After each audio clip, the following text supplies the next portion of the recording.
in sunny Jacksonville, Florida, not Tampa, not Miami this year.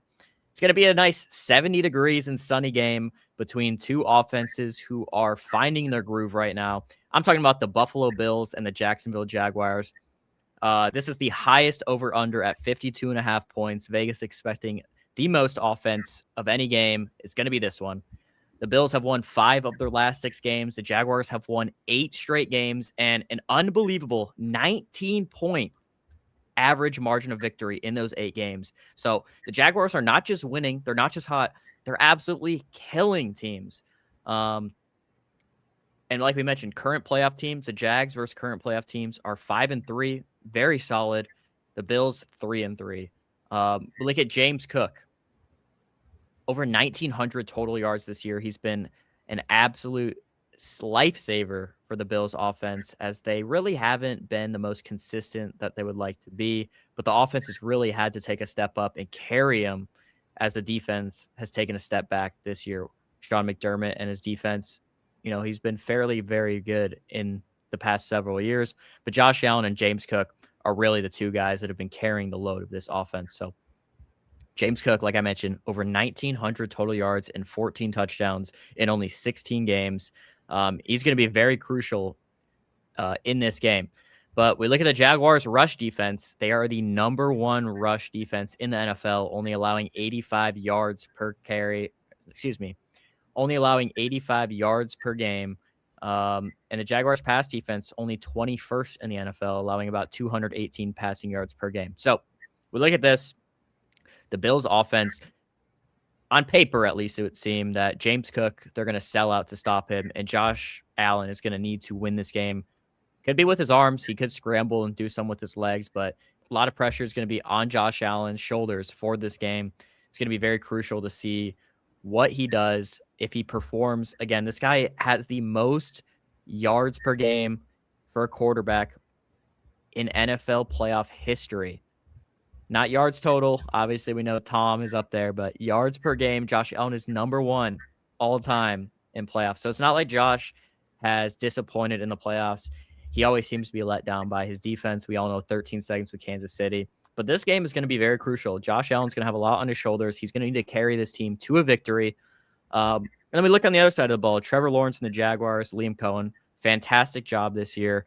One of the top risers in terms of plus margin of wins from last year to this year. An unbelievable job. We'll see if they're the real deal. The Bills' rushing defense is 28th in the NFL. Bottom 5 rush defense. They're allowing 136. Teams have been running all over the Bills' defense. But the Bills' pass defense is number 1 in the NFL, only allowing 157 passing yards per game. So we talk about Trevor Lawrence. He's not going to be able to beat him with his arms. T-Law is going to need to scramble.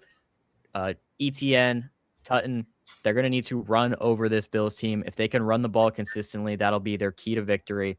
For the Bills, the key to victory is going to be Josh Allen. He's going to have to carry the Bills to win, especially if they stack the box against James Cook. So you look at this matchup, like I mentioned, Josh Allen, on paper at least it seems, he's going to need to carry this team, Gaston. So how many points does Josh Allen have to score to win this game? I'm going to go 30. And here's a really bad stat that doesn't work in Josh Allen's favor, is he is 0-4 in road playoff games. He hasn't won a playoff game in his career on the road. And I think this is a really well-built team. I think Duval is going to win the game. And I think he needs to score at least 30. But realistically, I think his defense is going to let him down. And there's going to be a moment in the game at some point, or the third or fourth quarter, where someone's going to make a mistake. And it's going to be a moment that we are talking about for the next 10 years about why the Bills did not make the Super Bowl with Patrick Mahomes being injured. I'm going to veer on the other side of you. I'm going to take the Bills to win this game 28-27, giving the Bills by a squeaker. I think Josh Allen is going to do just enough to carry this team to a win, but I'm really scared.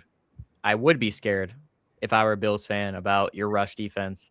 We all know teams like to run the ball, especially when the elements get cold. Luckily, this is in Florida, but I think they can manage to squeak out a dub here, but then we'll likely head to New England or somewhere else cold to face another team. So I think they squeak out enough, move on to the next week. I'll take Josh Allen and the Bills to get the W here. This next one's more about structure and discipline, and we're talking about the Sunday night football matchup between the LA Chargers and the New England Patriots.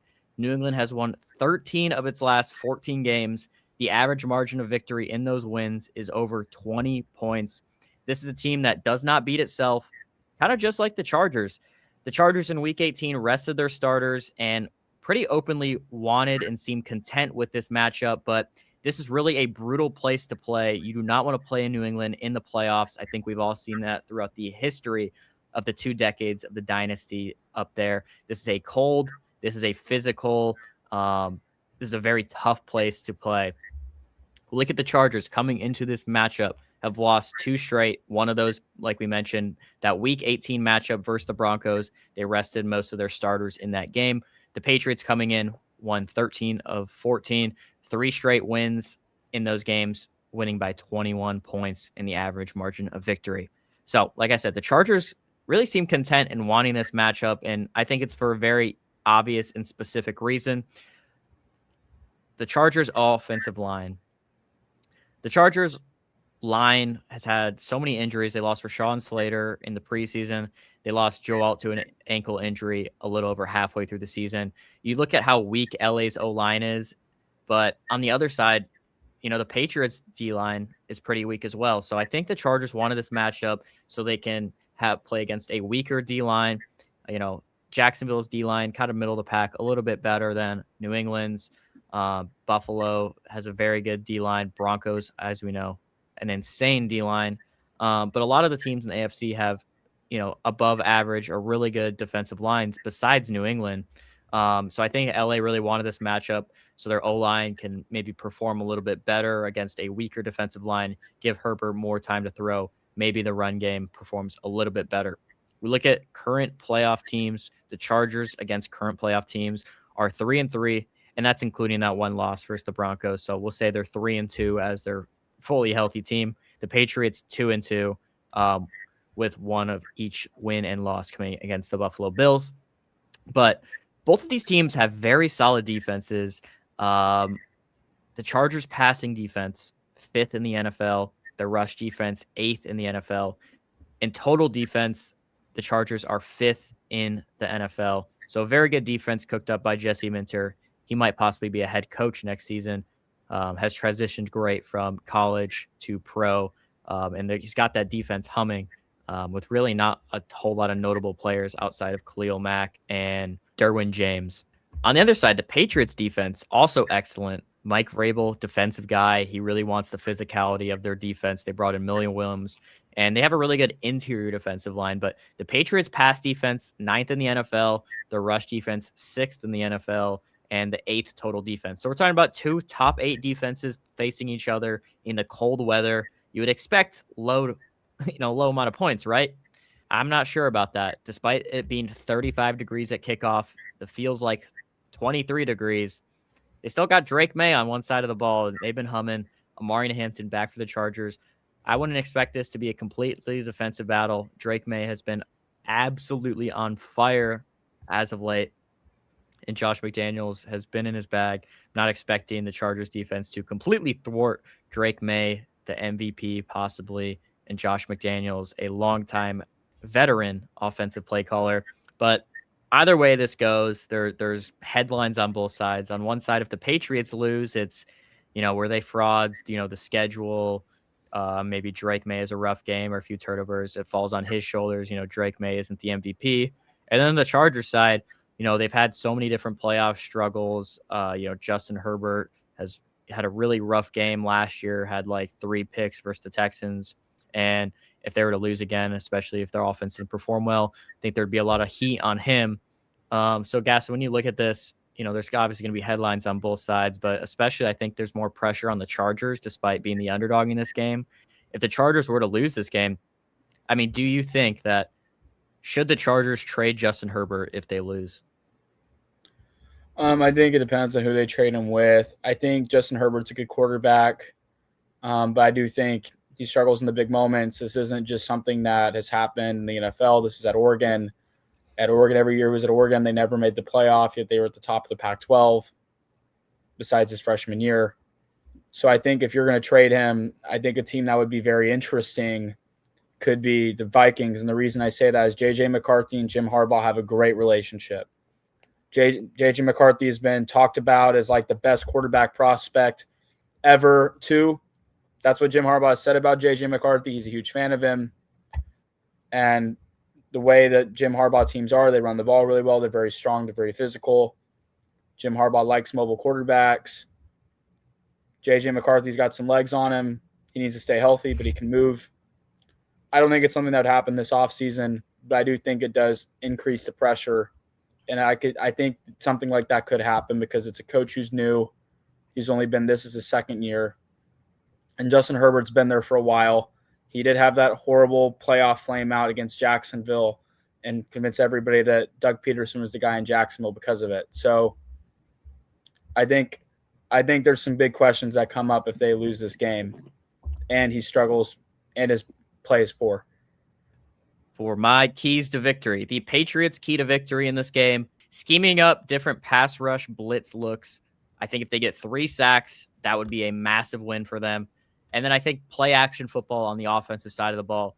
Got to be able to pound the rock with Traven Henderson and Ramondre Stevenson. They've been really good. I think they'll be able to do that. Open up the play action for Drake Maye. Get those mesh crossing routes. No Mac Hollins in this game, but the rest of the receivers are all healthy. If the play action is open, I'm taking the Patriots in this game. The Chargers' key to victory.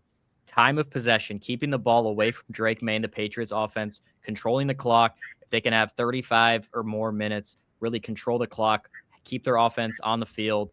And I think just like the Patriots as well, play action. They need to get the run game going. If they cannot get the run game going and the Patriots stack the box to stop Amari and Hampton, we might be looking at a really ugly Chargers offense in this game. So just like that, I think this game is going to go to the Patriots by a field goal.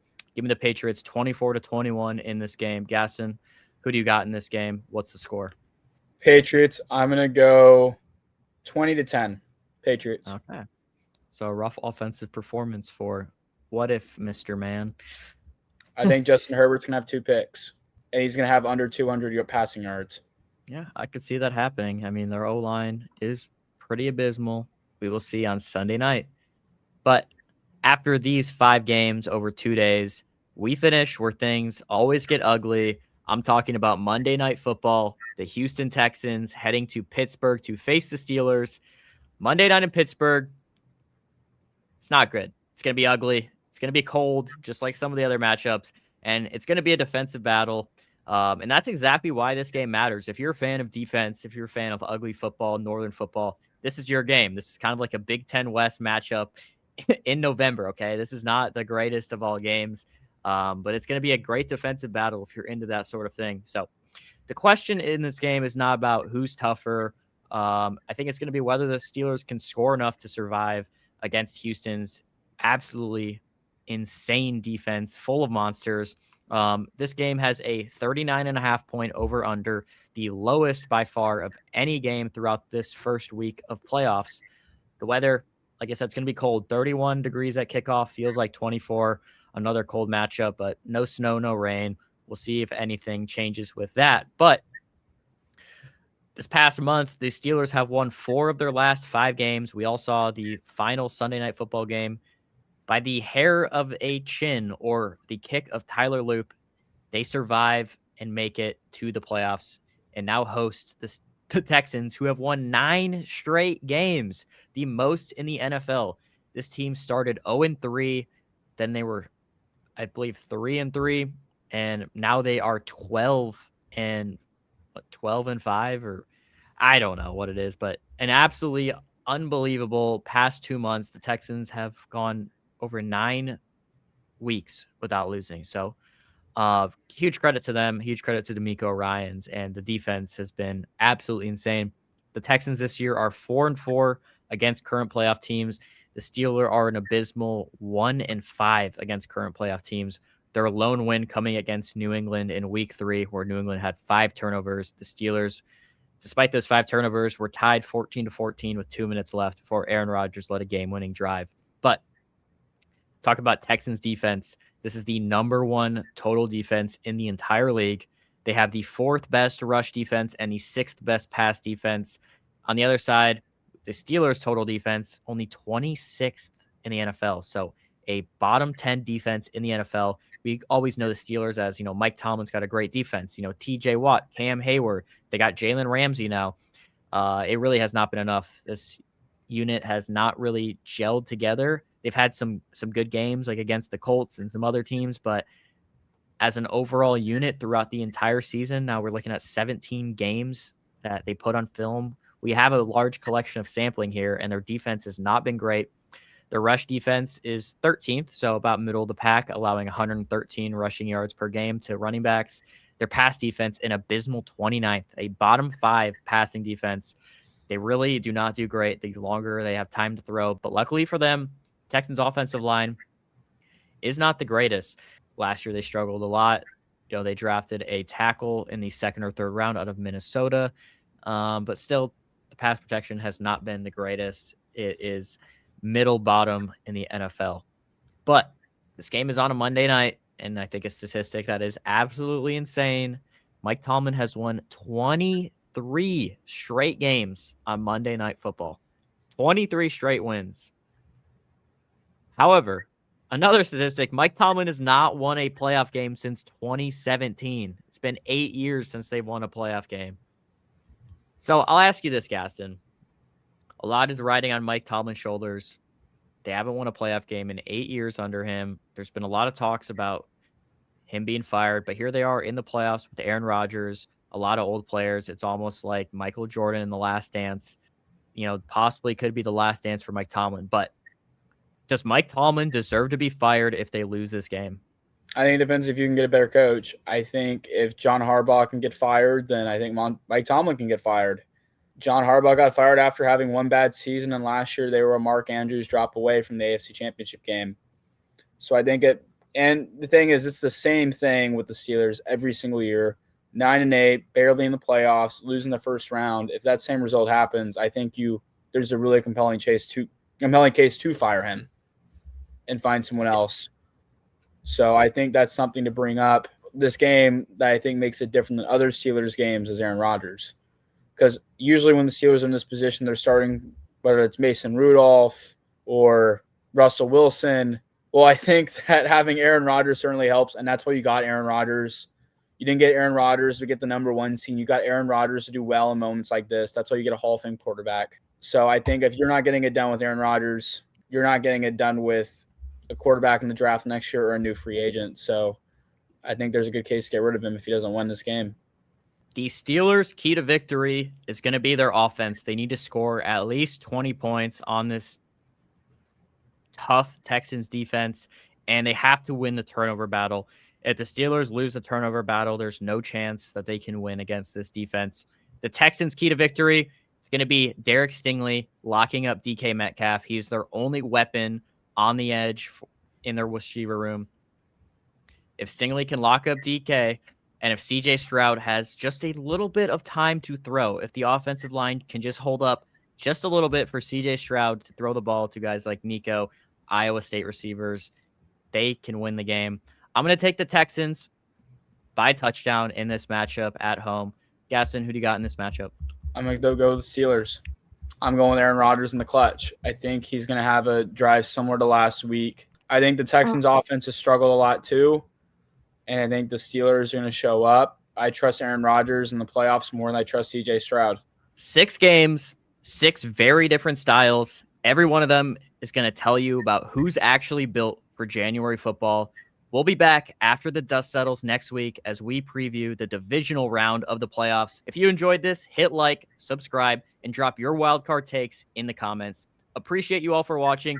We'll see you in the aftermath of the wildcard weekend.